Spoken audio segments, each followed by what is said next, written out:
오늘 말씀은 시편 103편입니다. 시편 기도 8번째요. 성경 말씀을 보고 읽으셔도 되고요. 아니면 앞에 있으니까 같이 1절부터 22절까지 같이 한번 쭉 읽겠습니다. 시작. 내 영혼아 여호와를 성축하라. 내 속에 있는 것들아 다 그의 거룩한 이름을 성축하라. 내 영혼아 여호와를 성축하며 그의 모든 은택을 잊지 말지어다. 그가 내 모든 죄악을 사하시며 내 모든 병을 고치시며 내 생명을 파멸해서 속량하시고 인자와 긍휼로 관을 씌우시며 좋은 것으로 내 소원을 만족하게 하사 내 정순을 독수리같이 여호와께서 억압당하는 모든 자를 위하여 심판하시는도다. 그의 행위를 모세에게 그의 행사를 이스라엘 자손에게 알리셨도다. 여호와는 긍휼이 많으시고 은혜로우시며 노하기를 더디하시고 인자하심이 풍부하시도다.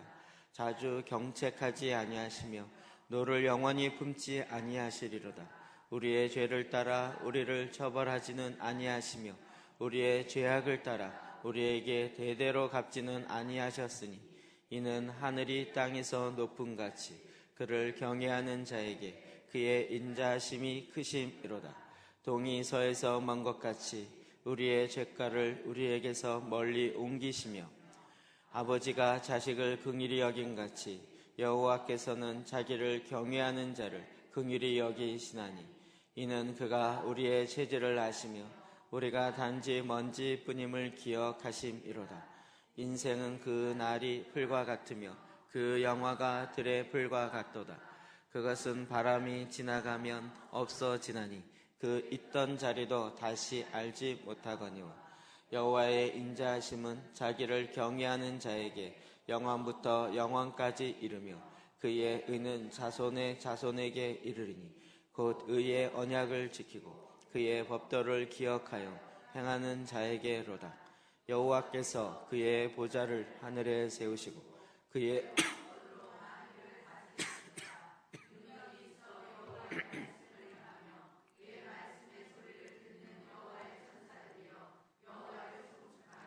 그에게 수종들며 그의 뜻을 행하는 모든 정군이 여호와를 송축하라.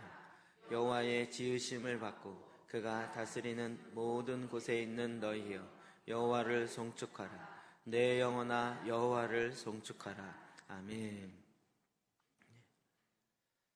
우리가 제사한 기도를 한번 개편하면서 제일 많이 본문이 바뀐 것이 시편입니다. 그래서 시편에 있는 내용들 보면 전에 했던 것과는 좀 다른 본문들이 제일 많이 나옵니다. 이 103편도 그 중에 하나인데요. 그러나 이 103편은 굉장히 시편 중에서도 워낙 시편에 유명한 시들이 많이 있지만 그 중에서도 특별히 또 다윗의 시로 아주 사랑받는 또 많이 이렇게 기도로 사용되어지는 시편이기도 합니다. 어떤 신학자는 이야기하기를 나무 위에 핀 믿음의 가장 순수한 꽃송이와 같은 시다 라고까지 표현했고 그 나무가 뿌리가 뻗어서 시냇가에 딱 뿌리가 닿아서 끊임없이 그 물줄기를 빨아들이면서 아름다운 열매를 맺는데 그것이 그냥 순조롭게 맺어지는 것이 아니라 고난 가운데, 고통 가운데 그런 가운데서도 이 나무가 더 무성하고 더 풍성하게 되어지는 그와 같은 형태를 갖고 있는 시다라고 이야기합니다. 그래서 이 시편은 103편은 구약의 핵심적인 내용이 딱 들어가 있는 거예요. 구약의 핵심. 성경에 하나님께서 계속적으로 말씀하고자 하는 것이 어쩌면 간단한데 그 핵심적인 내용이 딱 들어가 있어요. 그러면서 그 하나님을 계속 찬양하라고 이야기하고 있죠. 내 영혼아 여호와를 송축하라, 찬양하라, 송축하라. 계속 하나님을 향하여 찬양하는 이 시가 나옵니다. 자, 우리가 전체적으로 이 시편은 시의 형태로 봐야 되는 거죠. 목사님 밑에 한번 내려가 보셔서 저기 오셨나 한번 봐주세요. 그래서 기승전결로 좀 나누어서 보겠는데 1절에서 5절, 6절에서 10절, 또 11절에서 18절, 19절에서 22절 이렇게 좀 나눕니다. 첫 시작은 개인으로부터 시작하는데 점점 발전해서 이스라엘 나라까지 쭉 나가기 시작하고, 그리고 하나님, 그리고 영원한 하나님의 보좌, 이렇게 점점 확장되어가는 그 모습으로 발전되는 걸 볼 수 있습니다. 자, 첫 번째 기승전결의 기에 해당되는 내용을 보겠습니다. 1절, 2절 시작.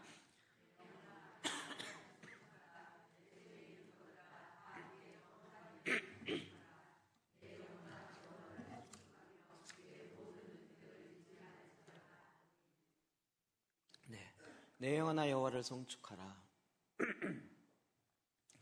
내 영혼아, 내 영혼을 향해서, 자기 자신의 영혼을 향해서 명령하고 있죠. 선포하고 있습니다. 내 영혼아 여호와를 송축하라. 송축이라는 단어가 의미가 뭐냐면, 보통 이제 축복합니다 라는 것의 좋은 칭어인데,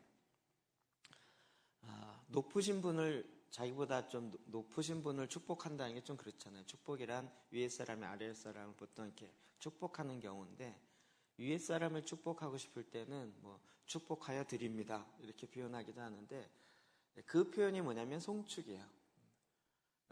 표현이 좀 그렇지만 하나님을 축복한다는 건 말이 안 되잖아요. 우리가 하나님을 축복해? 이건 근데 이제 하나님께 받은 그 은혜와 그게 너무 커서 그 하나님을 정말 우리에게 준 놀라운 축복과 이 모든 것으로 하나님을 송축하며 그의 축복을 올려드립니다. 약간 이런 의미죠. 그러니까 내 영혼아 여호와를 송축하라. 저는 이 구절 너무나도 좋아합니다. 그래서 찬양할 때 전에는 자, 우리 하나님께 나 찬양합시다, 주님을 바라보며 찬양합시다, 이런 식으로 멘트하다가 이걸 알고 나서는 찬양할 때 아예 선포하죠. 찬양 시작할 때 우리 찬양합시다, 이 얘기는 뭐냐면, 나는 인도자고 여러분이 같이 이제 찬양해야 되는데, 자, 같이 찬양을 합시다. 렛츠고, 렛츠 같이 주님, 이런 개념이잖아요. 근데 내 영혼아 여호와를 송축하라 이 선포할 때는 인도자와 모든 사람이 다 같이 그냥 주님을 바라보고 있는 거예요. 그래서 그 영혼들을 향하여 여호와를 송축할지어다 라고 선포하게 되는 거죠. 이게 훨씬 더 강력합니다. 여러분, 우리가 주님을 찬양으로 이렇게 노래, 음률이 있는 것으로 올려드릴 수도 있지만, 이 선포 자체로도 이렇게 하나님을 높일 수 있어요. 그래서 내 영혼아 여호와를 송축하라. 내 속에 있는 것들아 다 그의 거룩한 이름을 송축하라. 여호와의 이름을 송축하라. 하나님의 이름, 하나님의 인격, 하나님의 본체가 담겨져 있는 그 자기 자신을 계시하시고 자기 자신을 나타내시는 그 하나님을 송축하라는 거죠. 하나님께서 하나님 자신을 우리에게 알려주는 것은 너무나도 큰 축복입니다. 실제로 우리가 하나님 알기를 너무 우습게 아는 경향이 있는 것 같아요. 표현이 좀, 하나님 워낙 이렇게 인자로, 하나님의 사랑으로 워낙 많이 다가오시니까 마치 버릇없는 아이들이 부모에 대해서 막 대하듯이 그런 식으로 좀 대하는 경향들이 있는 것 같아요. 근데 하나님께서 내 안에 행하시는 그 일들을 우리는 계속 주님의 인자하심, 주님의 역사하심을 보고 그 이름을 찬양하는 거죠. 자, 출애굽기 34장 6절 볼까요? 시작. 여호와께서 그의 앞으로 지내시며 선포하시되 여호와라 여호와라 자비롭고 은혜롭고 노하기를 더디하고 인자와 진실이 많은 하나님이라. 아멘. 모세가 하나님의 얼굴을 보여주십시오 라고 할 때 내 얼굴 보고 산자가 없다, 내 뒤만 볼 수 있을 거다 라고 하면서 그 앞에 주님이 선포하며 나가시죠. 여호와께서 그의 앞에 지나시며 선포하시죠. 여호와라 여호와라. 하나님은 하나님 자신을 우리에게 드러내기를 굉장히 기뻐하세요. 그리고 실제 마지막은 뭐죠? 하나님의 영광이 물이 바다를 덮은 같이 모든 사람이 그 영광을 볼 것이라, 이거잖아요. 이게 완성이에요. 원래 천지창조의 목적도 그거였고요. 그러면서 하나님의 영광으로 다시, 그래서 하나님이 이 땅에 그 영광으로 완전히 가득 차버리는 거예요. 저와 여러분들이 그 나타나시는 하나님이 더 나를 통하여 드러나게 하시는 거예요. 지금은 여러분, 저와 여러분을 통해서 우리 안에 여호와의 영이 거하시고 나를 통하여 이 땅에 이 어두움의 세상 가운데 드러내기를 원하시는 거죠. 근데 이게 마지막 완성은 주님이 직접 임하셔서 하나님 자신을 드러내시는 거예요. 그러니까 성경은 그런 면에서 하나님을 나타내시는 책인 거예요. 성경은 역사책이나 지식이나 이런 것이 아니라 역사 속에 나타나셨던 하나님, 또 시 속에 나타났던 하나님, 선지자들을 통하여 선포되었던 그의 말씀, 모두가 다 실은 하나님을 나타내는, 우리가 이 미물과 같은 피조물인 우리가 어떻게 전지전능한 하나님을 알 수 있겠냐고요. 너무 감사하게도 하나님께서 하나님 자신을 우리에게 알려주시는 거였죠.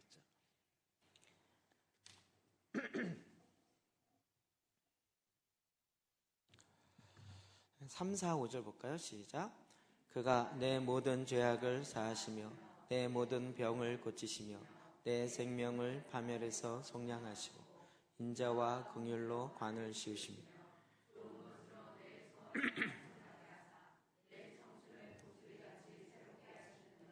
아멘. 그가 내 모든 죄악, 이제 본인의 죄악으로부터 시작해요. 내 모든 죄악. 죄악의 가장 핵심이 뭐라 그랬죠? 죄의 더 죄, 바로 그 죄. 신스라고 하는 많은 죄들이 아니라 죄의 가장 핵심, 원죄라고 얘기하는 가장 핵심 뭐죠? 하나님을 거절한 거예요. 하나님을 마음에 두기 싫어한 거예요. 이 세상은 그것을 죄라고 얘기하지 않아요.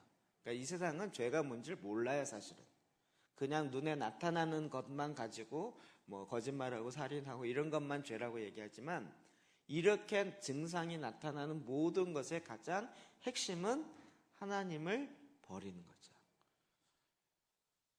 그러므로 나타나는 여러 가지 죄의 증상들이 모든 질병으로 나타나는데, 하나님이 그 모든 죄악에서 우리의 죄악을 사하시고 모든 병을 고치시는 하나님이에요.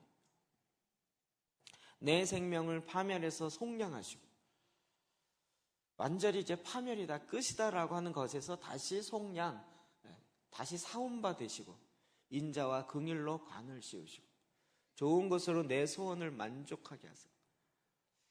다윗이 그의 인생의 노년에 정말 하나님이 내 생애에 했던 일들을 바라보면서 이런 고백을 계속 했을 거예요. 그래서 내 청춘을 독수리같이 새롭게 하시는도다. 이와 같은 하나님을 송축하라는 거예요. 그러니까 이제 구약의 가장 핵심이 무엇이에요? 하나님을 잊지 말라는 거죠. 모세오경 마지막에 신명기 제일 마지막 부분 이렇게 보더라도 가장 핵심이 무엇이에요? 모세가 마지막 가나안에 들어가기 직전에 이스라엘 백성을 향하여서 내가 너에게 마지막으로 한마디 한다 그러면서 30몇 장을 얘기하잖아요. 제가 그걸 보면서 막 모세의 마음이 느껴지더라고요. 성경을 보면 자꾸 그 저자와 그 인물들의 마음이 느껴져서 성경을 읽다가 울컥울컥한 게 요즘 또 처음인 것 같아요. 그러니까 모세는 이스라엘 백성을 40년 동안 광야에서 경험해 봤잖아요. 그러니까 어떤 백성이라는 걸 너무 잘 알아요.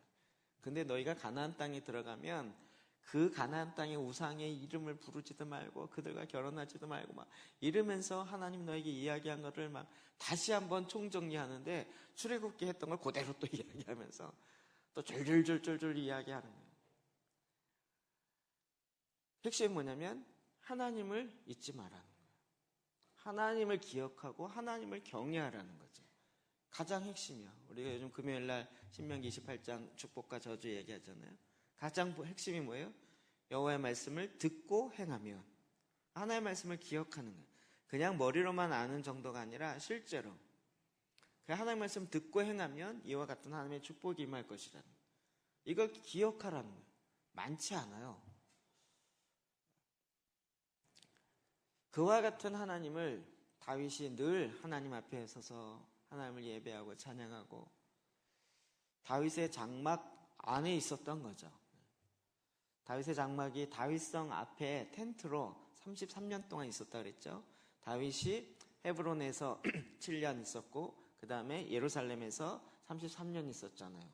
그래서 12지파의 왕이 되고 나서 법궤를 갖고 와서 그 법궤를 임시처소로 텐트를 친 게 그게 다윗의 장막이죠.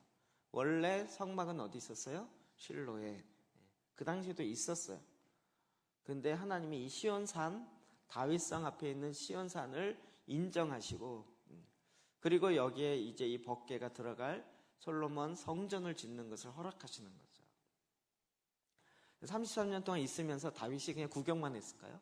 그 앞에 아삭과 여두둔과 계속 하나님을 찬양하고 24시간 끊임없이 찬양하게 했는데, 다윗이 그걸 해놓고 좋은 시스템이야, 잘하고 있군, 노래 잘하네 이러고 있었을까요? 그렇지 않겠죠.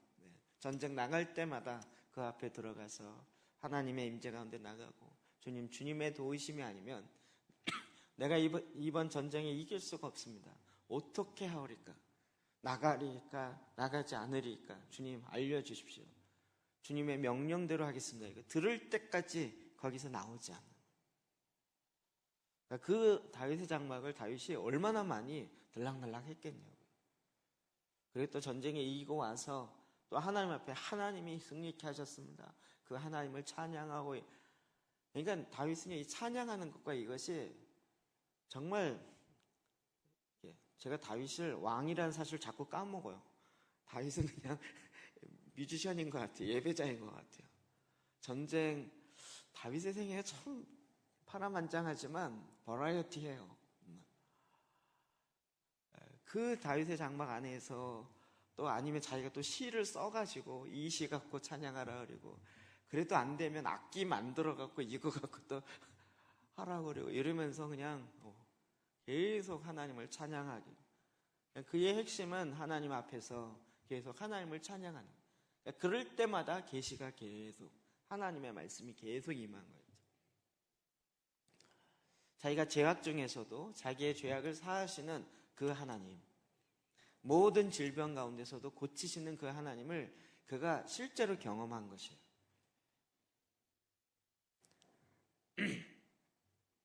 그러면서 내 청춘을 독수리같이 새롭게 하시는도다. 성경에 독수리 같다라는 표현이 많이 나오죠. 이사야 40장 31절입니다. 시작. 오직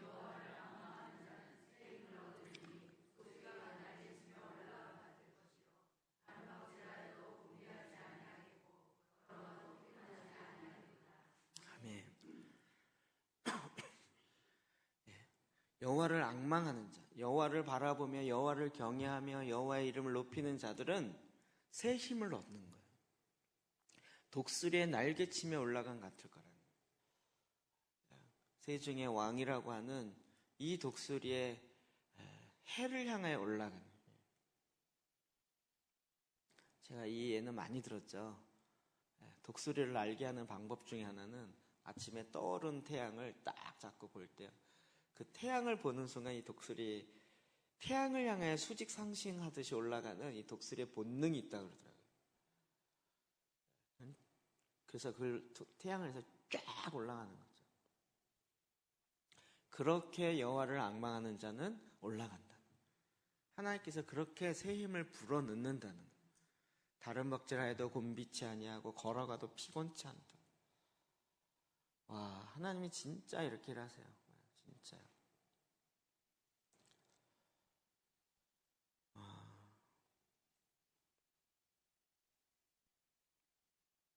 네. 제가 주저주저 하는 건 제 얘기 할까 말까 한다는 거였죠. 할까 말까 하는, 갈등하고 있는 중앙인데. 제가 월요일날 이제 평택에서 정기 모임이 있었어요. 그래서 이제 목회자 모임 하고, 하나님 그때마다 딱 이렇게 마음을 주시는 게 있더라고요. 그 일을 이제 실제로 행하게 되는데, 거기서 이제 하루 종일 예배하고 또 간증도 나누고, 그리고 또 앞으로 되어질 일들 논의도 하고 기도회도 하고 이러면서 이제 하루 종일 이제 있다가 월요일 날 이 한 달에 한 번 있는 TK 정기 모임, 뭐 국회자 모임은 주일 준비하는 것보다 더 많은 에너지가 들어요. 하루 종일 해야 되니까 그거를 제가 진행을 다 해야 되거든요. 그러니까 설교도 해야 되는데 제가 얘기 말씀드렸죠. 설교 중에 제일 어려운 설교가 목사님들에게 하는 설교라고. 그러니까 이제 수준이 낮으면 목사님들이 그냥 고개 돌리고 좀 이렇게 돌고 있고 딴짓하고 금방 표가 나요. 그러니까 그 설교에 대한 부담감과 또 뭐, 근데 막 하나님 계속 제 마음속에 지금 몇 명 누구를 만나야 될 것 같은 부담감이 계속 일어나는데 이게 하나님 주신 마음인지 제 생각인지 자꾸 분별하면서 몇 주 전부터 계속 일어나는 거예요. 희한하게 그래서 어제 아침에 새벽에 새벽 기도가 끝나고 잘 이렇게 판단이 안 되더라고요. 그럴 때는 이제 제가 테스트를 하거든요. 새벽 5시 반 새벽 예배 드리기 전에 문자를 카톡으로 보내요. 오늘 시간이 되면 만날 수 있을까요? 답이 오면 만나는 거고. 사실 요즘 당일날 만나기가 쉽지 않잖아요. 아마 1시간 뒤에 만날 수 있을까요?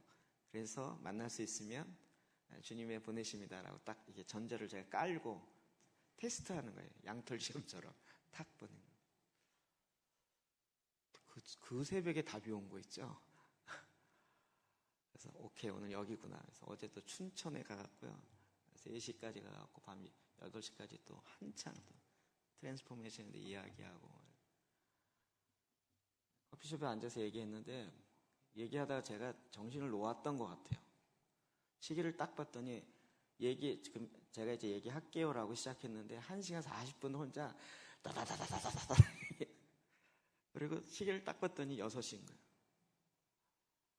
시계를 본 순간 갑자기 피곤해지기 시작하면서 1시간 40분 동안 이야기를 막 했던 막 한지도 몰랐죠. 그냥 저는 그 얘기 속에 빠져가고 이제 그때부터 갑자기 머리가 멍해지면서 이렇게 하얘지더라고요. 그리고 또 하나님 또 만나야 될 몇몇 사람인데 오늘 예배하기 직전에 또 전화가 딱 왔어요. 이게 연락 올 상황이 아닌데 오늘 안산 가는데 만날 수 있겠냐고. 자, 오케이. 일단 일정 취소하고. 근데 이게 정말 독수리의 날개짓처럼 계속 이거 제가 하려고 해도 이런 스케줄 제가 못 짜요. 그렇게 할 수 있는 상황이 아니에요. 근데 하나님이 계속 여호와를 앙망하면서 이렇게 제가 요즘에 하여튼 사람마다 만나면 이 보혈기도부터 시작하여 초대교회로 돌아가야 되는 것과 초대교회가 어떻게 기도했던 것과 말씀으로 기도했던 것과 그래서 속사람이 어떻게 강건해지고 옛 혼의 도시가 어떻게 무너져야 되고 새로운 예루살렘이 어떻게 세워져야 되고 이것도 틀어놓기 시작하면 1시간 반 얘기해야 돼요. 하나님 정말 우리를 새롭게 하세요. 주님을 앙망하며 주님을 바라는 자들에게 계속 부으세요. 그렇죠? 그래서 하나님이 정말 준비되어지고 하나님의 메시지, 하나님의 말씀을 받은 자들 통하여서 독수리의 날개침처럼 올라가게 하세요. 다윗이 이걸 경험한 거죠. 우리는 다윗 전에 굉장히 이스라엘 국가가 괜찮았을 거라고 생각하는데 그렇지 않아요. 사사기 이후에 국가가 국가 개념이 아니에요. 그냥 도시국가적 개념이기 때문에 굉장히 지금의 이런 개념에 무슨 군인들이 뭐 이렇게 쟁쟁하겠고 이런 개념이 아니에요. 나라의 그 나라적 요소를 이루기에 아주 미흡한 그런 이스라엘이었어요. 근데 하나님이 다윗을 통하여 정말 그 당대의 강대국, 제국이 될 수 있을 만큼 하나님이 이스라엘을 세우시고 역사하신 거죠. 이게 다윗의 앙망함이에요. 다윗이 어떻게 하나님을 찬양하며 하나님을 높였을까요? 바로 다윗의 장막 앞에 놓고 아까 얘기한 것처럼 계속 들락날락. 다윗은 전쟁하는 사람이고 그 영토를 다 회복한 하나님의 약속의 땅을 준 언약의 땅을 다 회복한 사람이 다윗인데 그게 다윗의 데스티니잖아요. 그런데 우리는 그걸 까먹고 오히려 다윗은 알면 알수록 하나님 앞에 나가서 주님을 찬양하고 주님을 높이고, 그러니까 전쟁하고 와서 또 하나님 앞에 나와서 여호와를 송축하라, 여호와를 청배하라 이러면서 계속 또 하나님을 찬양했던 거예요. 여러분, 여호와를 송축하는 것은 가장 큰 힘입니다. 제가 전에 계속 말씀드린 것처럼 제가 도시변화 일을 하다가 재래식 무기로는 이게 안 된다. 신무기가 필요해야 된다. 신무기가 뭐예요? 그래서 하나님 기도의 집이라고 그랬거든. 아니, 기도에 앉아서 주구장창 기도만 하는데 이게 무슨 신무기예요? 뭔가 이렇게 액티브하고 막 뭔가 막 뭐 뒤집어지고 막 이런 뭐가 아닐까요? 베드로차 한번 설교하면 3,000명씩 막 회개하고 돌아오고 뭐 이런 거 아닐까요? 그랬더니 아니란. 그냥 앉아서 기도하는. 이제는 이해가 되죠. 우리가 기도할 때 하나님이 일하시니까요. 우리가 말씀으로 기도할 때 하나님이 역사하시니까요. 희한해요. 지난 추석 때 원곡 초등학교 선생님이 인사한다고 찾아왔어요. 오래간만에. 그분이 40이 넘어서 결혼을 했잖아요. 이제 오래간만에 봐서 얘기 나누고 어떻게 지냈냐 그랬더니 제사장 기도하며 지냈대. 원곡조 선생님들과 같이 하는데 하나님이 너무 기뻐하고 너무 좋아하셔서 지금 4명이서 매주마다 제사장 기도하면서 하고 있다는 거예요. 참 신기하네. 그래서 하나님이 일하기 시작하는 거예요. 내가 일하는 것이 아니라 하나님이 일하시는 거예요. 하나님이 일하신 걸 보고 우리는 또 하나님을 찬양해요. 내 영혼아 여호와를 송축하라 이렇게 되는 거예요. 그래서 우리 가운데 역사하는 어둠의 세력이 떠나가게 되어지고 하나님이 빛이 임하고 말씀이 임해서 하나님이 행하셨던 역사가 드러나니까 우리는 그 하나님을 또 찬양해요. 또 간증하고. 그래서 매 순간 간증하며 매 순간 주님을 찬양하면서 살아가는 거예요. 가능하겠죠? 아닌가요? 가능할 거라고 생각은 드시죠? 그것도 아니신가요? 자, 6절 7절 볼까요? 시작. 여호와께서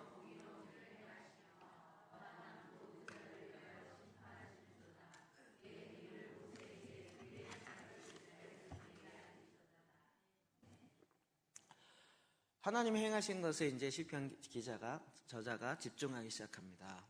여호와께서 공의로운 일을 행하시며 억압당하는 모든 자를 위하여 심판하시노다. 뭐가 떠오르세요?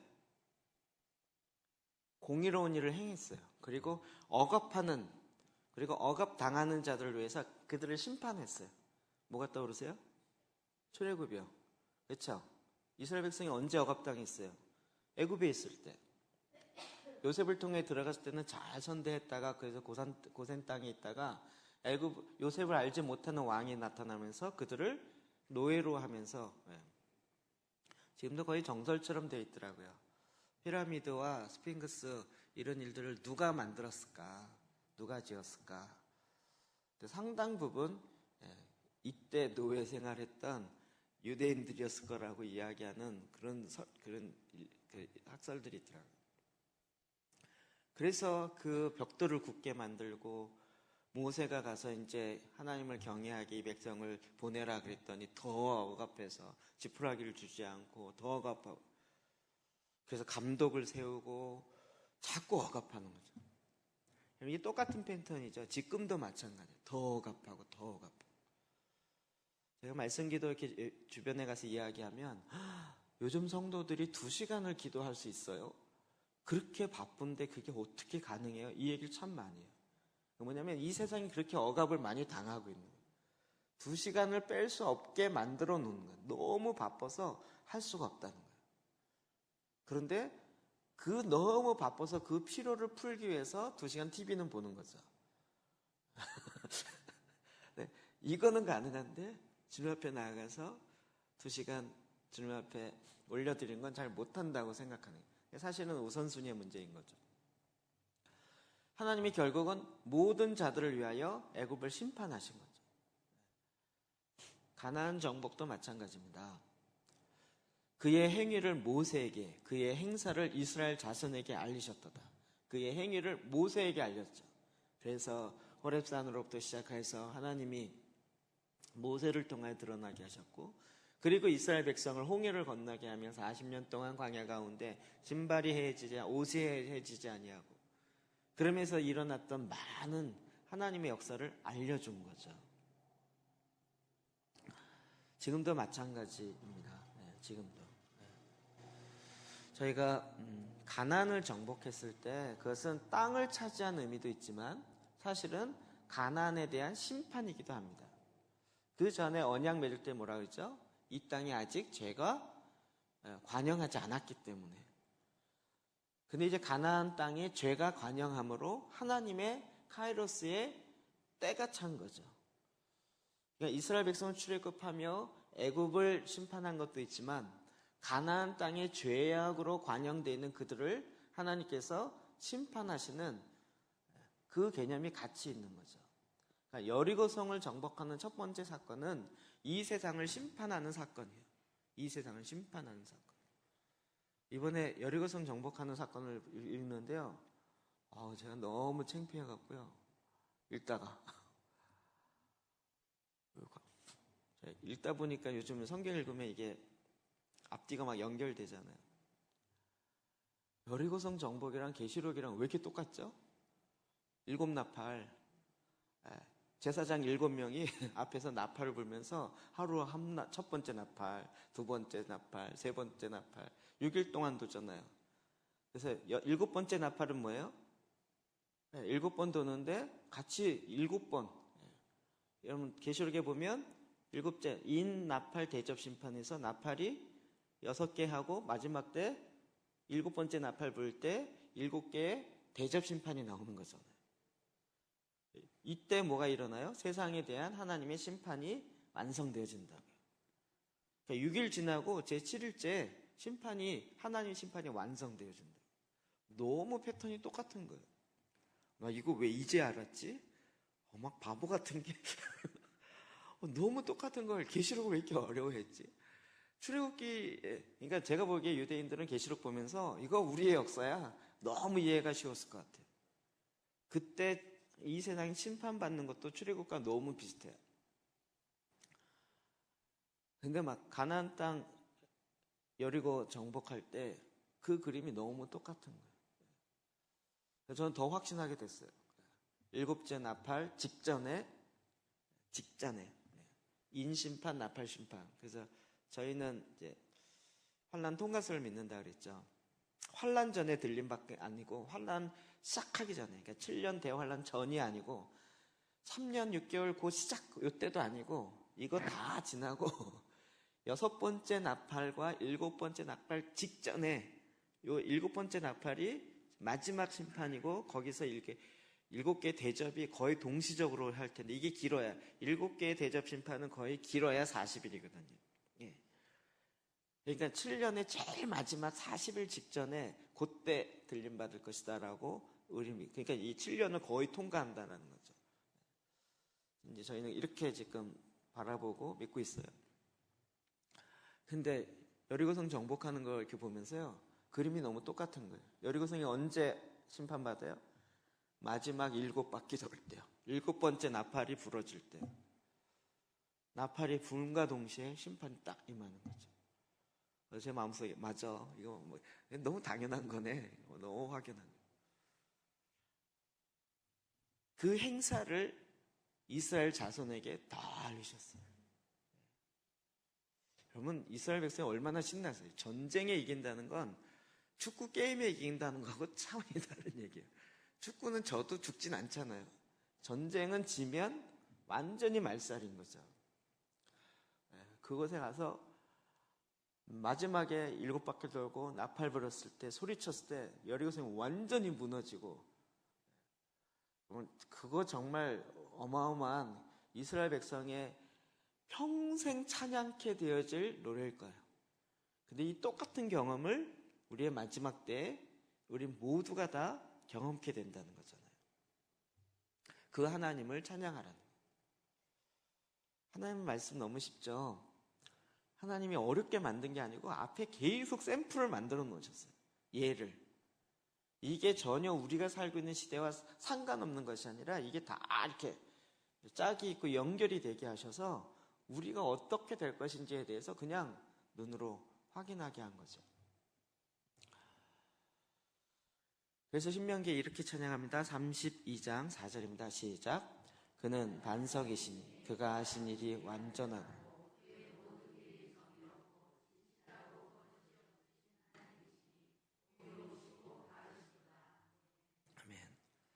하나님이 가나안 땅의 7 부족을 심판하는 것이 부당한 것이 아니라 그의 죄악에 맞는 정의로운 심판인 거예요. 여리고성을 무너뜨린 게 이스라엘 백성에게 줄 성읍을 주기 위해서가 아니라 여리고성이 하나님 앞에 죄가 관영함으로 그 죄의 울부짖는 소리로 인해서 심판하는 것이 당연한 거죠. 근데 그 심판은 하나님이 이스라엘은 사랑하고 가나안 족속은 사랑하지 않는 그 차원이 아닌 거예요. 그래서 그의 심판은 정의로워요. 하나님의 심판은 공의로운 거예요. 바른 거죠. 그런 하나님을 찬양하는 거예요. 이번에 오늘 여호수아가 마지막으로 또 유언하면서 죽는 장면이었잖아요. 여호수아 14장부터 24장까지. 여호수아가 이야기하죠. 하나님이 언제 거짓말하거나 불의한 게 있었냐? 너희들이 이야기해봐라. 제가 보기에 여호수아도 모세의 기름 부음을 그대로 받아서 그런지 마지막 죽는 순간에 모세 비슷하게 얘기했을 것 같아요. 또 이야기하죠. 너희가 다 하나님을 버리고 떠난다 할지라도 나와 나의 가정은 오직 여호와를 섬기겠노라. 너희는 어떡하겠느냐? 그랬더니 그들이 다 섬기겠다니까 또 못 믿는 거죠. 못 믿을 수밖에 없죠. 그래서 또 돌을 갖다 제가 돌을 사올까 이 생각이 갑자기 교회 앞에다 큰 돌 해가지고 여호와를 기억하라 창조주의 해갖고 언약을 그래서 그들과 다시 언약을 맺는 워낙 잘 까먹을 거라고 그리고 또 가서 죄를 범하고 이스라엘 백성이 얼마나 하나님을 또 거역하고 범죄해요. 이걸 까먹지 않고 기억하게 하기 위해서 막 모세와 여리고와 막 머리 짜내는 돌을 세워놓고 막 거기다 기록하고 그 기념했던 돌이 아직까지 있지 아니하냐 이래가면서 계속 얘기해 주는 거예요. 8절부터 9절 봅시다. 10절 봅시다. 시작. 여호와는 긍휼이 많으시고 은혜로우시며 노하기를 더디하시고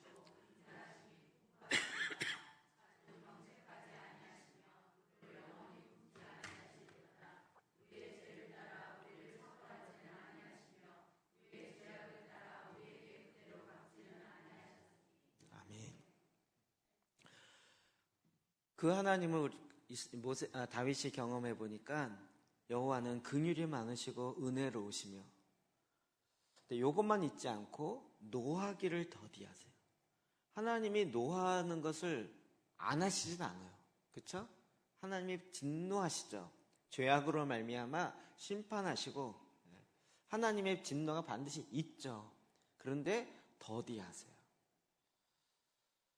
우리는 무조건 긍휼과 은혜에만 초점을 맞추면 안 되고 하나님의 정의와 하나님의 심판이 같이 간다는 걸 좀 봐야 돼요. 그런데 이 하나님의 은혜와 하나님의 심판과 이렇게를 비교해 볼 때 하나님은 지금 더 많은 긍휼과 은총을 더 많이 베푸시는 거죠. 자주 경책하지 아니하시며 노를 영원히 품지 아니하시며 하나님의 만약에 죄의 대로 심판하면 어떻게 됐을까요? 맨날 하는 일이 심판일 것 같아요. 맨날 하는 일. 너무 황당하지 않아요? 이스라엘 백성을 출애굽해갖고 그래서 시내산 앞에 데려와서 모세는 이제 하나님의 법을 받으려고 올라갔는데 밑에서는 금송아지 만들어서 하고 있어요. 하나님이 얘는 싹 쓸어버리고 모세 너를 통해서 다시 새로운 민족을 만들겠다 이렇게 얘기하시는 하나님 못하실 하나님 아니죠. 아브라함을 통해서 그렇게 민족을 만들었던 것처럼 모세를 통해서 그럼 500년을 다시 하는 거예요. 500년을. 그런데도 하나님은 긍휼과 은혜로 더 많은 하나님의 은총을 베푸시는 거죠. 다윗이 이걸 경험하는 거예요. 우리도 마찬가지 아닐까요?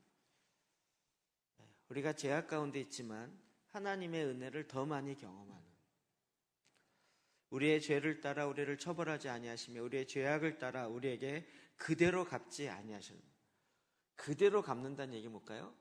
죄악은 갚긴 갚아요. 죄에 대한 징벌은 있어요. 네. 다윗이 범죄한 이후로 대가는 뭐였죠? 그때 임신한 그 아이는 죽죠. 하나님이 용서하시지만 죄에 대한 대가는 있다는 거 우리 항상 기억해야 돼요. 이 하나님께서 우리에게 언약 백성, 하나님의 가족이 돼, 언약을 맺었다는 건 결혼의 개념이거든요. 하나님의 가족이 되게 하신 거예요. 이거는 이게 뭐랄까, 인간의 이렇게 상상으로 이렇게 묵상하기가 쉽지가 않은 것 같아요. 내가 요청한 것도 아닌데 우리나라에서 존경받는 분이 없을까? 높으시고 존경받는. 옛날은 대통령 그랬으면 됐는데 요즘 대통령이 워낙 존경을 못 받아가지고 존경받는 누가 있을까요? 하여튼 세종대왕은 존경받을까요? 과거로 찾읍시다. 근데 그 세종대왕이 우리가 요구도 안 했는데 왔어요. 그이들 나를 만나재요. 그 만났더니 내가 너를 우리의 가족으로 입양하겠대요. 그리고 왕권을 다 주겠대요. 왜 그러세요? 갑자기 왜 그러세요? 우리를 좋아하기 때문에 그런데요. 아니, 언제 봤다고요? 우리가 이렇게 잘못하고 부족하고 연약한데도 그가 갑자기 와. 우리가 그냥 황공무지로소이다 이러면서 그냥 땅에 엎드려져도 막 될까 말까 하는 상황인데 그가 나를 일으키더니 모든 죄악을 다 용서하시고 나를 그의 로얄 패밀리가 되게 하시고, 그리고 그 옷을 입히시고 권세를 다시 회복하게 하시고 정체성을 회복하게 하시고, 그분이 예외가 이해가 됐을지 모르지만 하나님은 우리에게 그렇게 오시는 거잖아요. 나에게 그렇게 다가오시는 거잖아요. 그 하나님의 사랑이 도대체 어떻게 이해를 할 수 있을까요? 우리가 그냥 조금 미루어 보건대 부모의 사랑이라고 하면 조금 이해되죠. 조금. 자식이 잘못했을 때마다 부모가 패요? 잘못할 때, 그러면 우리 얼마나 때려야 될까요? 잘못할 때마다. 그런데 훨씬 더 처벌보다는 은혜와 긍휼과 은총을 더 많이 베풀죠. 알지만 또 용서해주고, 또 실패할 거라고 알고 또 속일 거라고 알지만 그래도 그 사랑을 끊지 아니하고 포기하지 않고 계속적으로 부어주는 것처럼 하나님이 더 나를 온전하게 사랑하시는 거죠. 다윗이 이걸 계속 경험합니다.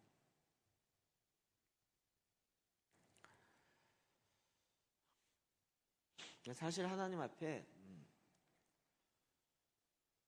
우리가 겸손해질 수밖에 없는 것 같아요. 겸손해질 수밖에 없는 것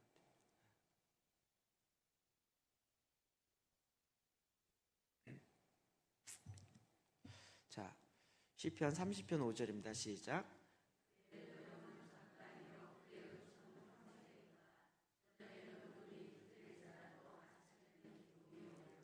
아멘.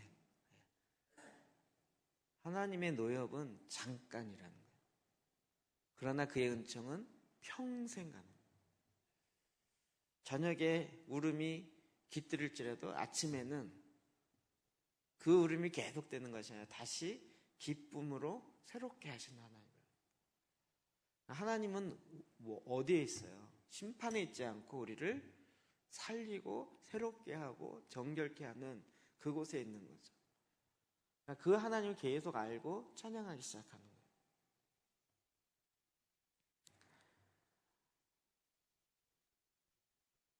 사실 우리 하나님 찬양할 게 너무 많아요. 근데 우리의 관심이 지금 내 영혼이 주님을 찬양하려고 하지 않고 있기 때문에 그런 거죠. 자, 기승전으로 갑니다. 11절부터 13절이요. 시작. 이는 하늘이 땅에서 높음같이 그를 경외하는 자에게 그의 인자하심이 크심이로다. 동이 서에서 먼 것 같이 우리의 죄가를 우리에게서 멀리 옮기셨습니다. 아버지가 자식을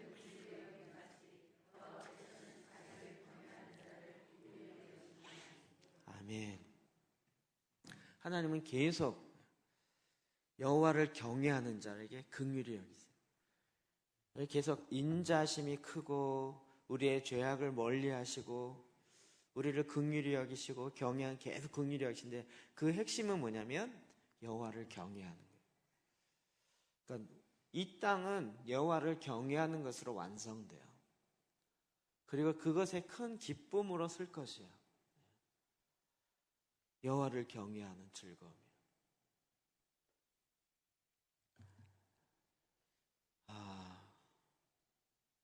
제가 이게 기도의 집 하면서 조금 알 것 같아요. 끊임없이 주님을 찬양하고 주님을 예배하고 주님을 높이고자 하는 그 마음이요. 이게 왜 신목이고 강력한지 알 것 같아요. 전에 막 기도할 때만 주님이 응답하시는 이런 차원이었다면 이제는 끊임없이 주님을 찬양하고 예배하기 시작하니까 하나님께서 끊임없이 일하세요. 신목이 같죠. 전에 막 문제 있을 때 아이고 주여 살려주세요. 그리고 문제 끝나면 괜찮네 이러고 이제 내 마음대로 살다가 이런 식으로 왔다 갔다 하다가 우리가 주님 앞에 나가서 계속 말씀으로 기도하고 이러다 보니까 끊임없이 우리 주님이 이 땅에 완성하고자 하는 주님의 그림이 명확한 거예요. 계속 주님을 향하여 노래하고 찬양할 때. 월요일날 갔던 그 교회는 정기 모임하는 교회는 그 평택에 있는 교회인데요. 정말 이렇게 완전 지하에 딱 한 칸 있는 교회예요. 제가 거기서 할까 말까 그러다가 저희가 이번에 목회자 35명이 모였는데 35명이 다 들어가기가 쉽지 않은 사이즈인 거예요. 정사각형 두 기둥만 해요. 로만해요. 이거보다 작았던 것 같아요. 그만한 것 같아요. 그러니까 거기 목사님들도 이제 참석할 사람 이렇게 인원 파악했더니 이제 30명이 넘어가니까 그다음 일주일 동안 잠을 못 잤다 하더라고요. 이거 다 못 들어올 것 같은데 어떻게 하나. 지난번 말씀드린 것처럼 그 평택 가다 보면 거기에 으리으리한 집을 짓고 있어요. 건물을. 정말 이 뭐라 하죠? 그 포크레인이 아니고 뭐라 하죠? 높이 쓰는 거? 기중기라 그러나요? 크레인? 크레인. 그게 이번에 세보니까 건 20개 정도 건물이요. 이렇게 올라가는 게 아니라 옆으로 쫙 해갖고요. 그래서 수원에 있는 공장과 삼성 공장과 평택에 있는 공장을 그쪽에 있는 걸 다 모아갖고 반도체 공장을 하나로 만들어요. 100조를 투자했다 그러나요? 100조를 삼성이 지금 완전히 올인해서 그 건물 짓는데 100조를 투자했어요. 그 건물 짓는 주변에 펜스를요, 보통 건물 주위만 이렇게 치잖아요. 길로 쫙 쳐가지고, 아파트촌이 이렇게 있으면 아파트촌 주변에서 이쪽으로 이 아파트 그 시보다 옛날 송탄인데 거기보다 더 많은 펜스를 쳐놨어요.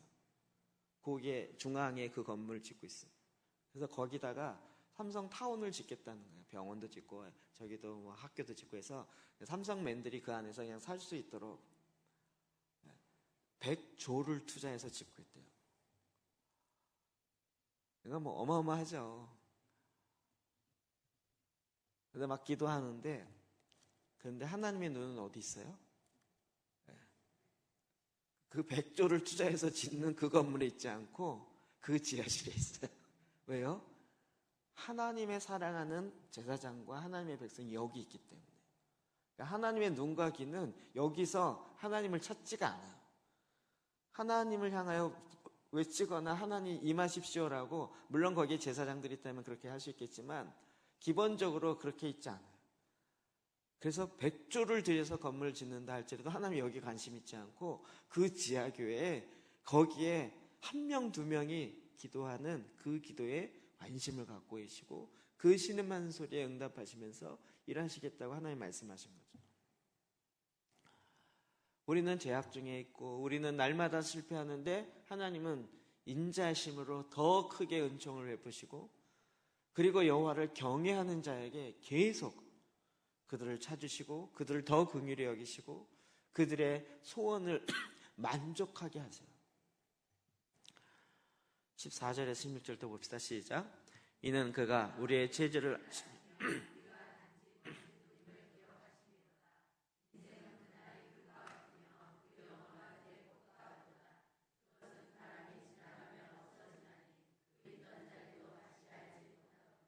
아멘. 하나님 우리의 체질을 아세요. 이 표현이 너무 정확합니다. 우리가 단지 먼지뿐임을 기억합니다. 이게 옛날에는 저는 그냥 은유법인 줄 알았어요. 먼지처럼 그냥 많고 잠깐 있다 없어져 보였다 안 보였다는.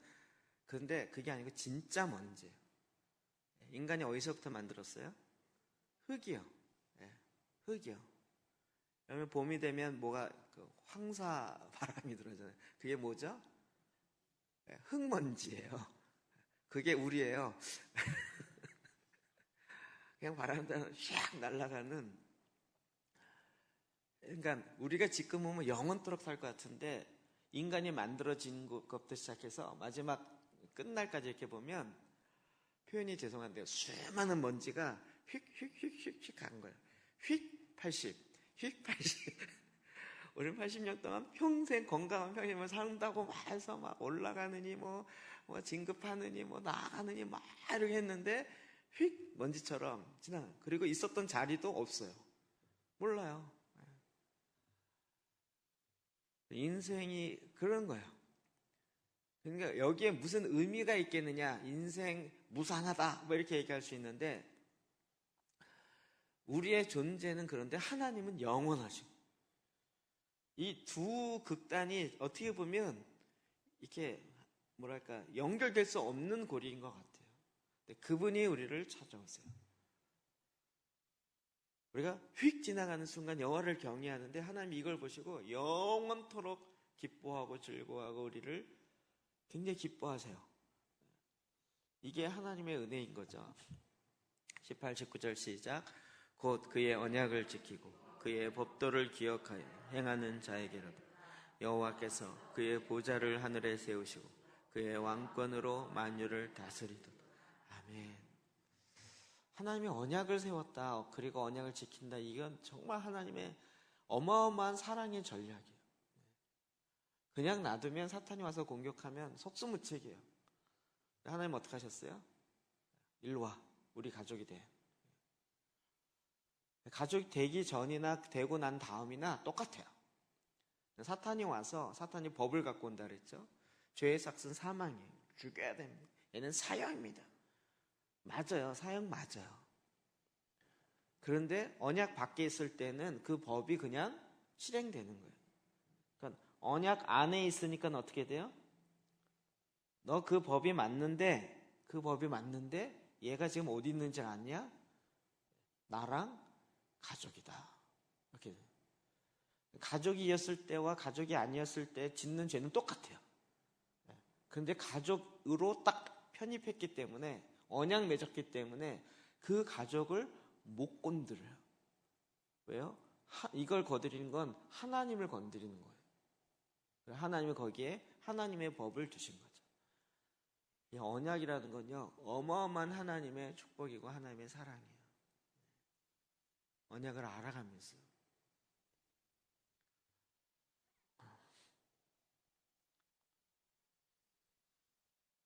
언약에 대해서 저희가 많이 나눴었죠.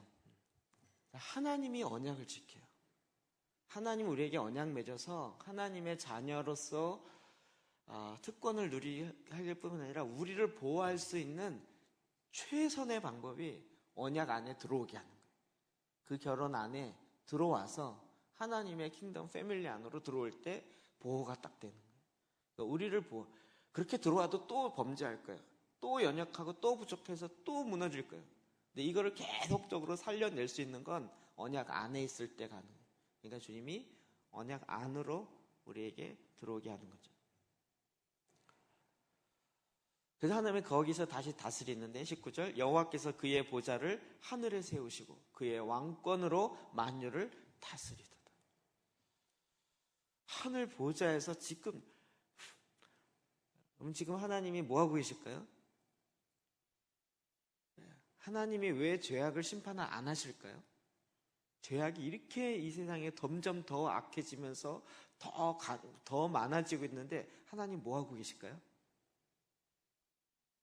안 하고 계신 게 아니라 한 방에 심판할 준비를 표현이 마지막에 한 방 하나님이 그냥 그때 이렇게 안 하고요 마지막에 딱 몰아놓고 마지막에 한 방에 끝내실 거예요. 그래서 이 앞부분은 안 하시는 게 아니고 이때를 그냥 준비해 놓고 있는 거예요. 정말 철퇴로 항아리를 깨트리듯이 하나님이 그 마지막 7번째 나팔 그 안에 7대접을 쏟잖아요. 그때 한 번으로 그냥 그 모든 죄악을 하나님의 그 보호자로부터 딱 끝내실 거예요. 이제 우리가 이걸 기쁨으로 알죠. 왜냐하면 우리가 하나님의 가족 안에 있는 자에게 보호되어지는 걸 알기 때문에요. 그러니까 우리가 이 땅에서 어떤 면에서 다윗이 왕이 되어지고 그 나라를 강건하게 세우고 그러면 우리나라 세종대왕처럼 막 지금도 유대인 높이긴 하고 있지만 다윗은 그렇게 되는 것보다 하나님을 찬양하는 거야. 하나님의 집에 거하면서 주의 아름다움 왜냐하면 이게 영원할 거라는 것을 아는 거죠. 다윗이 굉장히 시편이 계시적이잖아요.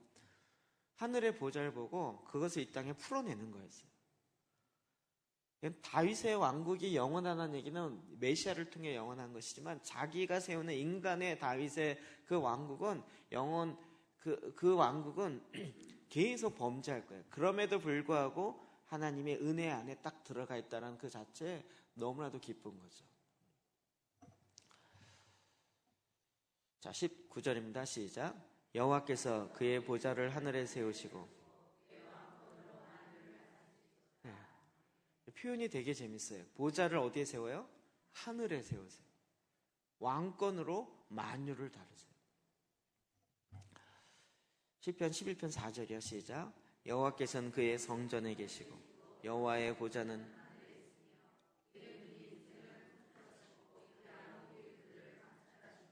아멘, 아멘. 그의 눈이 인생을 통촉하시고 눈 그러면 또 계시록 생각나세요? 하나님 보좌 앞에 네 생물이 있는데 그 몸이 모두 다 뭐라고요? 눈이라고요. 눈이 지금 뭐 하고 있어요? 감찰하고 있다고요. 눈이 많아갖고 오이 징그러워 이런 게 아니고요. 그 눈이 다 지금 하나님의 이 역사와 인생을 계속 감찰하고 있어요. 그래서 거기에 정확한 하나님이 증거 불충분으로 심판을 못 하시는 법이 없어요. 모든 눈이 다 감찰하고 있기 때문에 정확하게 하세요. 오해나 잘못된 심판 이게 있을 수가 없어요. 그래서 정말 그와 같은 하나님의 임재가 있는 성전은 너무나도 중요한 거죠. 근데 다스리는 건 어디서 다스려요? 보좌는 하늘에 있는 거예요. 그래서 우리가 하늘 보좌에서 기도한다라는 거죠. 그리스도와 함께 죽고 그리스도와 함께 살고 그리스도와 함께 일어나서 하나님 보좌 우편에서 주님과 함께 이 땅에서 다스리는 그 작업을 우리가 지금 하는 거죠. 그게 이제 말씀 기도의 가장 핵심이잖아요. 이 땅에서 일어나는 그 차원이 아니고 하나님 보좌에서 하나님 지금 일을 어떻게 보는지를 보좌 앞에서 하나님의 그 역사를 보는 거예요. 그래서 그 역사에 따라 이렇게 하는 거죠. 아까 제가 거기서 기도하다가 마지막 기도하는데 갑자기 그 마음이 확 들었어요. 그 공장이 확인할 수는 없는 거지만 아마도 저희가 들은 많은 정보에 의하면 마지막 때 그 베리칩을 만드는 핵심 공장이 될 것 같은 상상이 확 들어요. 그래서 저희 동남아시아의 많은 인구들을 어마어마할 거잖아요. 그래서 막 저기다 폭탄을 미리 좀 장착해 놓을까? 쓸데없는 상상 얘기하는데 기도하다가요 갑자기 그 생각이 드는 거예요. 하나님의 눈은 거기 있지 않다는 거예요. 하나님의 눈은 하나님의 백성 가운데 있다는 거예요. 그러니까 지금 어디를 더 하나님은 집중하시겠어요? 이 지하교회에 정말 의자도 없어요. 그냥 장판으로 돼 있는. 근데 거기에 집중하고 계시고 거기서 나오는 기도에 관심을 갖고 계세요. 이 생각하니까 마음이 확 벅차오르더라고요. 기도하다 막 선포했죠. 하나님은 저 백조 짓는 건물에 계시지 아니하고 이 지하교회에 계시는 것을 선포합니다. 목사님들이 아멘! 우리는 어떤 사이즈냐, 어떤 규모냐, 돈이 얼마나 들었냐, 여기 관심이 많은데 그 모든 게 다 하나님 보좌에서 이렇게 볼 때는 아무것도 아닌 거죠. 하나님 보좌에서 하나님과 함께서 보니까 온 우주적인 통치의 개념이 우리 안에 들어오는 거예요. 자, 20절, 21절 시작. 능력이 있어 여호와의 말씀을 행하며 그의 말씀의 소리를 듣는 여호와의 천사들이 여호와를 성축하라. 그에게 수종들며 아멘. 정말 저는 이거는 다윗이 하나님의 보좌를 보고 외치는 거라고 생각이 들어요. 우리가 하나님의 현년에서 계속 보았던 것처럼 하나님 보좌 앞에 뭐가 있어요? 네 생물과 24장로들과 수많은 천군과 천사들이 거룩하다 거룩하다. 이게 영원할 거거든요. 다윗이 그걸 보면서 하나님 일하신 거 보니까 정말 하나님을 송축 안 할 수 없어요. 근데 이 땅에 송축하는 인간들이 별로 없어요. 천군과 천사를 보면서 여호와의 천사들이여 여호와를 송축하라. 여호와의 천군과 천사들이여 그에게 수종들며 그의 뜻을 행하는 모든 천군이여 위에는 천사들이여 그 다음에 천군들이여 하나님의 군대들이여 여호와를 송축하라. 여호와를 경외하는 것이 왜 영원하냐면 여호와를 경외하는 자를 하나님이 찾으시기 때문이에요. 여러분 이게 말씀이고 믿음으로 반응하셔야 돼요. 우리는 여호와를 경외하고 그냥 여기서 하나님을 높이고 찬양하는 게 아무 의미가 없는 것 같은데 근데 여호와를 경외하며 찬양할 때 하나님이 그 가운데 임하시면서 그의 눈과 귀가 그리고 그곳에서 주님을 향하여 외치며 주의 말씀으로 선포하는 것을 하나님이 들으시고 행하시기 시작하는 거예요. 이번에 아주 좀 이렇게 자세히 봤어요. 여리고성, 아이성, 그 다음에 기브온 지파가 이제 언약을 속여서 맺잖아요. 그래서 이것 기브온 지파가 배신한 것을 알고 가나안의 5 족속이 연합해서 들어오잖아요. 그때 사건이 뭐가 나타나죠? 여호와의 군대 장관이야. 여호수아가 누구냐? 적이냐 악이냐? 했더니 하나님 보낸 여호와의 군대 장관. 그 앞에 딱 경배하기 시작해요. 하나님께서 전쟁에 앞서서 하나님의 군대 장관을 보냈어요. 제가 지난주에도 이야기했죠. 귀신이 많은 게 아니고 하나님의 천사들이 더 많다고요. 3분의 1이 타락해서 귀신이 되었다면 나머지 3분의 2가 천사인 거예요. 성경에 왜 이렇게 천사가 많아요? 요즘에 성경 보면 볼수록 천사가 어마어마하게 나오더라고요. 천군과 천사들을 보내셔서 하나님의 일을 우리는 물론 천사를 숭배하지 않아요. 중세처럼 천사를 숭배하는 그래서 천사 숭배 사상으로 가진 않아요. 그러나 분명한 건 하나님은 천군과 천사를 통해 일해요. 그렇죠? 그래서 천사는 하나님의 부리시는 영. 그래서 이 땅을 하나님의 명령 따라 수종들며 나아가는. 그러니까 우리가 한 명이라 할지라도 하나님 말씀 앞에 나아가 기도할 때 하나님이 누굴 보내요? 천군을 보내요. 천군을 보내서 그의 기도에 응답하셔서 하나님이 완전 신묵이죠. 완전 신묵이에요. 그래서 우리 아디프 박사님 그 부분 이렇게 강의하면서 이야기했잖아요. 태양아 멈추어라. 이게 뭔지 아냐고. 전쟁하기 전에 해가 멈춰지면 그 옛날에는 전쟁할 수 없으니까 전쟁하기 위해서 이게 마지막 끝까지 이기기 위해서 멈추겠다. 그거보다 더 큰 의미가 있다 그랬죠. 그 5 가나안의 부족이 섬기는 신이 누구예요? 태양신이라. 태양신. 이걸 어떻게 알았어요? 천군 하나님이 보낸 여호와의 사자와 함께 여호수아가 그와를 대접하고 그와 이야기하면서 아니 하나님이 보냈는데 하나님의 전략을 여호수아에게 안 알려줬겠냐고. 그러니까 여호수아는 이미 다 답을 갖고 있었던 거죠. 전쟁하다 보면 그들이 굴에 숨어 있을 거고 그들을 잡아 살려면 시간이 부족할 때 그때 네가 멈춰라 그러네. 선언해라. 내가 멈출 것이네. 아니 답을 다 알고 싸우는데 뭐 어렵겠어요.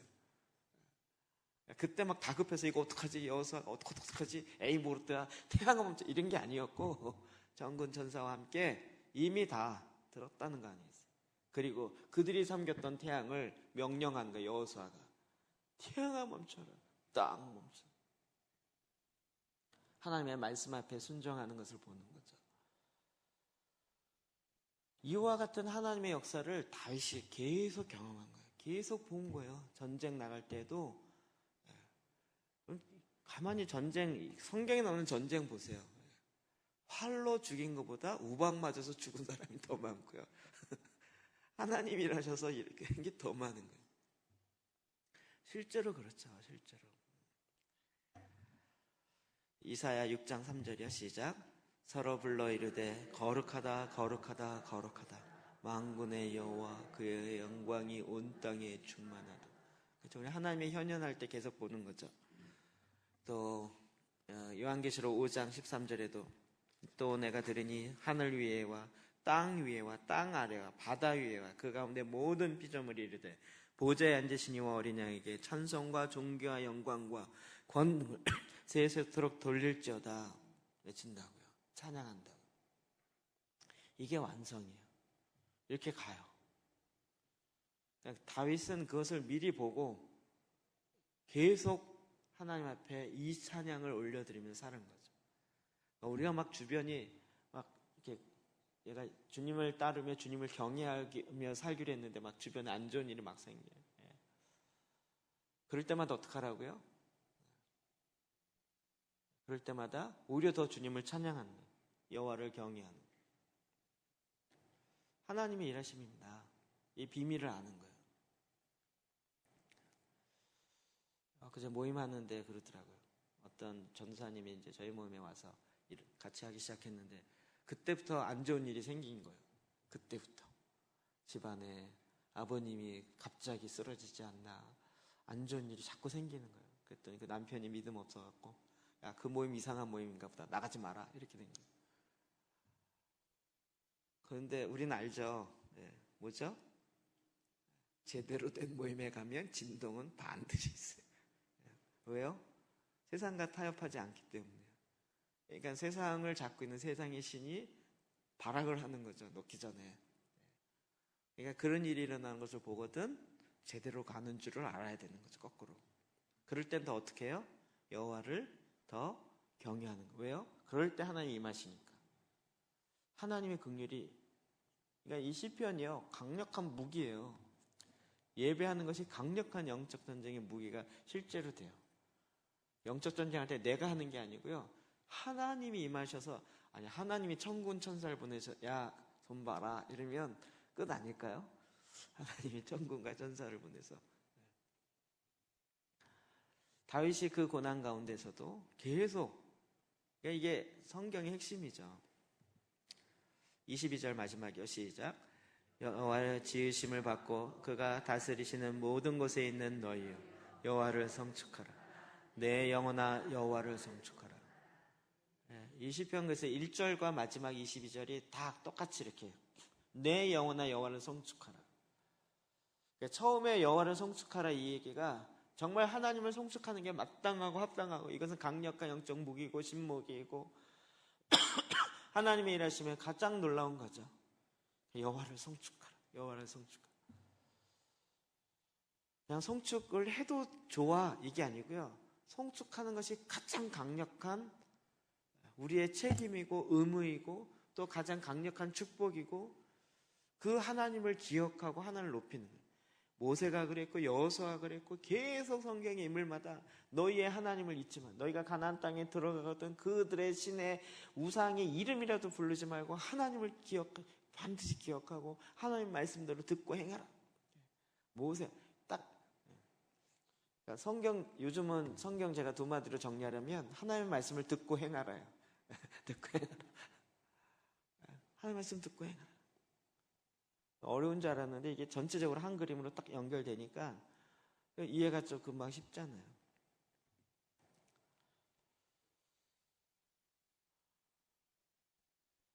제가 여호수아 1장 할 때 매번 그 얘기를 했었거든요.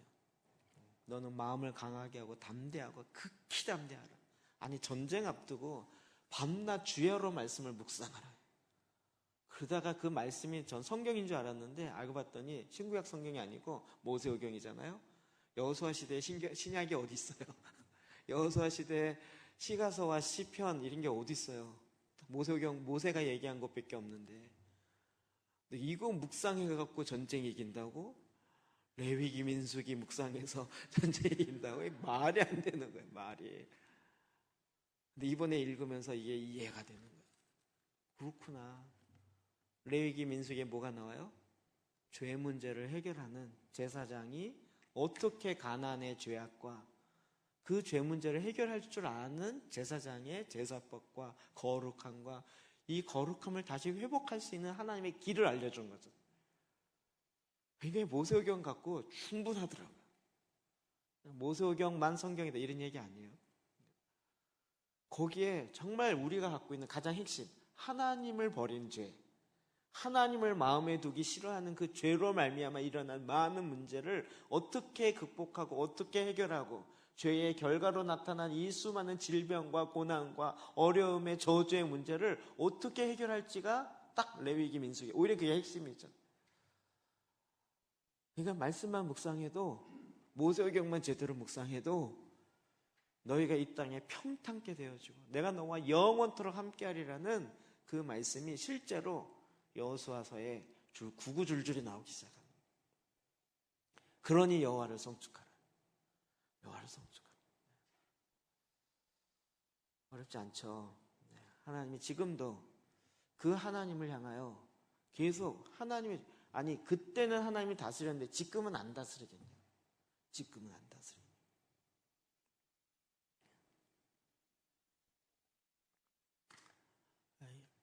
이 시대에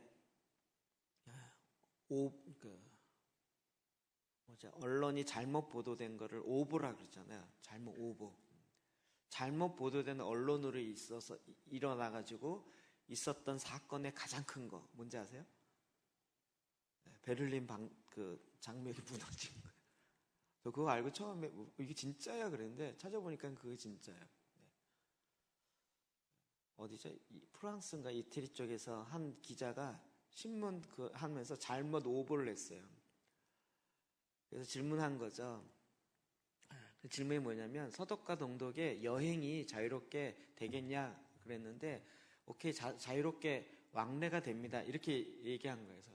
근데 그거를 오보하면서 서독과 동독이 자유롭게 왕래가 됩니다라고 이렇게 보도를 해버린 거예요. 그러니까 이건 베를린 장벽이 무너지네. 그래갖고 사람이 가서 베를린 장벽을 이래서 1년 안에 무너졌어요. 그 오보로 인해서. 이게 아이러니예요.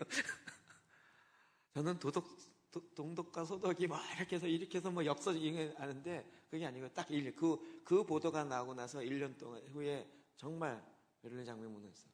오보로부터 시작했던 하나님의 역사예요. 이건 하나님의 역사라고 볼 수밖에 없어요. 그 베를린 장벽이 무너지게. 웃기지 않아요? 오보에 의해서 시작해가지고 장벽이 무너졌어요. 이 하나님이 이렇게 우리의 휴전선도 비슷하게 무너지지 않을까요? 우리는 뭐 전쟁 어쩌고 하지만 하나님이 일하셔서 얼마든지 그냥 이게 뭐 어렵겠냐고요. 우리는 막 여리고성 그때는 옛날이야 됐겠고 지금은 이 과학주의 시대에 이 뭐가 되겠냐고 이럴지 모르지만 하나님이 지금은 일 안 하시겠냐고. 지금은 역사 안 하시겠냐고. 지금도 하나님은 이 말씀 가운데 동일하게 그러니까 지금 사실은 하나님이 이렇게 역사 안 하는 게 아니라 이것을 믿고 기도하는 제사장이 없는 거죠. 다윗과 같은 사람이 없는 거죠. 근데 우리가 이 시편 103편의 말씀을 회복하는데 이 말씀이 문자로 남아있는 게 아니라 소리로 계속 외치고 하나님은 이런 하나님이십니다. 이런 하나님을 송축하라, 찬양하라 이러면서 내 개인으로부터 시작했다가 이게 국가적으로 나가다 열방을 향해 나가다 이젠 전 우주적으로 나가서 하나님은 우주를 다스리고 통치하신 그 하나님을 송축하라. 우주를 향한 하나님의 계획이 안 이루어지겠냐고요. 지금 내 눈에 딱 보여지지 않는다. 그래서 하나님이 아무것도 안 하고 있는 거겠냐고요. 정말 온 우주에 충만하신 하나님의 통치, 주권이 이루어지는 거죠. 이스라엘 백성이 다윗을 통하여 하나님의 이스라엘 강력한 국가가 됐던 것이 다윗의 무슨 용맹술이나 다윗의 국방력에 의해서 된 것이 아니고 하나님이 그들과 함께했기 때문에. 그래서 그 하나님을 계속 찬양해요. 그러니까 다윗도 어떤 의미에서 모세나 여호수아처럼 하나님을 잊어버리지 말고 하나님의 말씀을 기억하고 그를 송축하고 그의 말씀을 듣고 행하라라고 계속 이걸 찬양으로 올려드리는 거죠. 지금도 마찬가지인 거예요. 그럼 계속 이 말씀 계속 잡고 기도하고 하나님 이렇게 일하십니다. 그리고 과거에 이렇게 일하셨고 지금도 이렇게 일하시고 앞으로도 이렇게 일하실 것이에요. 그러니까 하나님 지금 어떤 사람을 찾아요? 여호와를 경외하는 자. 고난 가운데 여호와를 경외하는 자. 오히려 환난 가운데 더 주님을 향하여 외치며 주님께 부르짖으며 하나님이 일하십시오라고 그래서 하나님께 나아가는 그 예배하는 자를 하나님이 더 기뻐하시는 거죠. 그래서 마지막 결론이 내 영혼아 여호와를 송축하라. 하나님의 일하심을 찬양하고 하나님의 그 축복으로 하나님께 올려드려라. 이 고백을 하게 되는 것입니다. 정말 어마어마한 시죠. 우리가 다시 한번 이 시편을 읽겠습니다. 읽는 가운데 제가 간증 하나만 더 하면 월요일날 어떤 목사님이 간증해드리고 안산에 계신 목회하신 분이에요. 그분이 말씀 기도를 계속 하는데 너무 어려웠다는 거예요. 그리고 교회 개척이 안 돼서 이게 성도가 늘지 않아 힘들어가지고 근데 이제 말씀 기도를 배워서 하는데 이거밖에 없다. 그리고 하는데 거기 앞에 병원이 있는데요. 그 병원에 돈 버는 게 목적이었던 분이 허리가 다쳐갖고 들어오신 거예요. 그러다가 이제 끼역끼역다 이 교회 왔고 말씀으로 기도하기를 배우기 시작했어요. 8개월 동안 했는데요. 하나님이 그를 고치셨어요. 그를 새롭게 하시고 그를 고치셨어요. 자기가 한 거는 오직 말씀으로 기도한 것밖에 없어요. 그런데 이 사람이 자기 질병이 고쳐지고 그리고 집안의 분위기가 바뀌어지고 그러면서 그렇게 질병이 있는 사람이 여러 명 오기 시작하는 거예요. 주변에 질병이 있는 사람. 그래갖고 지금 그런 환자 3명과 같이 또 말씀 기도하기를 하고 계세요. 한 분은 아예 우울증에 이런 분인데 계속 말씀으로 기도하기를 계속하고 있는 거예요. 하나님이 그 안에 새로운 뇌를 창조하시겠죠. 뇌의 스냅스가 새로 연결된다 그랬잖아요. 그래서 새로운 뇌가 생겨요. 그리고 하나님께서 새롭게 그 안에 새 역사를 창조하는 거예요. 하고 이분이 너무 이 목사님이 지금 너무 기뻐하세요. 오직 말씀 기도밖에 없다고. 그분 잘 모임에 안 나오신 분인데 그날 뭐 아침부터 오셔갖고 같이 하고 계시더라고요. 그래서 제가 잠깐 목사님 요즘에 뭐 좋은 일 있으세요 했더니 아유 왜 없겠어요 그러면서 술술술 얘기하기 시작하는데 그러면서 계속 하나님 일하셨어요. 내가 한 게 아니고 하나님 일하셨어요. 그 하나님을 찬양하는 거예요. 이게 아무것도 아닌 것 같은데요. 가장 중요한 하나님의 비밀이에요. 여호와를 찬양하라. 하나님의 말씀, 그가 행하시는 걸 찬양하고 그 말씀에 온 우주를 창조하시고 다스리는 하나님을 찬양하는 것이에요. 이 믿음의 찬양이 우리 안에 끊임없이 계속적으로 솟아나오길 주의 이름으로 축복합니다. 자, 이 말씀을 읽다가 여러분 마음속에 딱딱 와닿는 부분이요. 그 얘기하려고 했는데 이거 까먹어서 죄송합니다. 그분이요 어떻게 하면 편하게 죽을까를 연구했어요. 우울증에 걸린 분이 자살 시도도 몇 번 하고 그래갖고 도저히 어떻게 하면 편하게 좋을까 연구하다가 이 말씀 기도를 하기 시작한 거예요. 그런데 시편을 읽다가 깨졌어요. 다윗의 시를 읽는데 다윗의 고난통에 주님이여 저 뼈를 꺾어서부터 시작해서 그 고난 가운데 외치는 다윗의 이 통곡의 이야기를 들으면서 성경에 이런 내용이 있어? 나랑 내 마음을 너무 잘 표현해 주는 거예요.